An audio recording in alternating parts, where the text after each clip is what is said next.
Well, I want to look with you at Genesis chapter 12. It's the covenant that God gives to Abram before he changed his name to Abraham. It is called the Abrahamic covenant.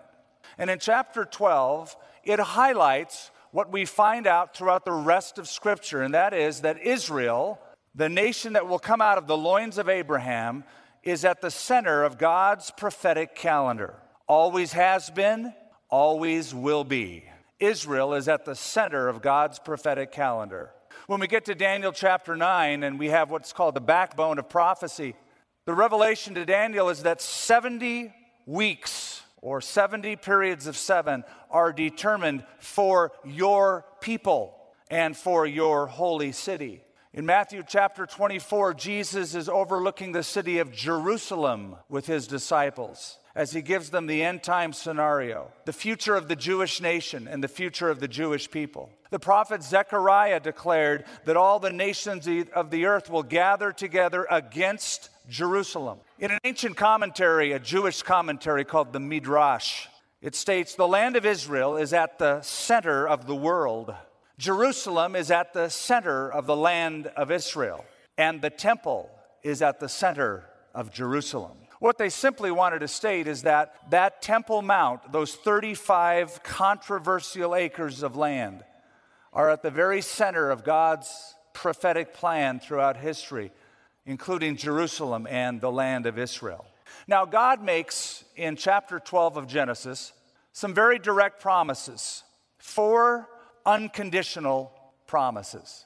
In chapter 12, verse 1 of Genesis, we read, now the Lord had said to Abram, get out of your country, from your family, from your father's house, to a land that I will show you. I will make you a great nation. I will bless you and make your name great, and you shall be a blessing. I will bless those who bless you, and I will curse him who curses you. And in you all the families of the earth shall be blessed. So Abram departed as the Lord had spoken to him, and Lot went with him. And Abram was 75 years old when he departed from Haran. The first thing that I noticed when I read the passage is the phrase, I will. God is saying, I will. 5 times he repeats something that he will do. I will. I will. I will. Emphasizing it's not what you do or what Abram does, it's what God will do through him.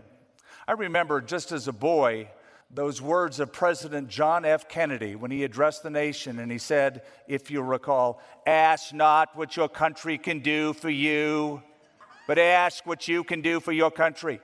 And I remember those words, they're emblazoned in my memory, as you can tell.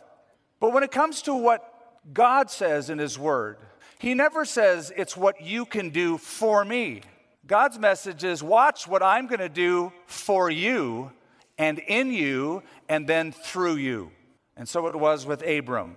God was taking this man out of his country.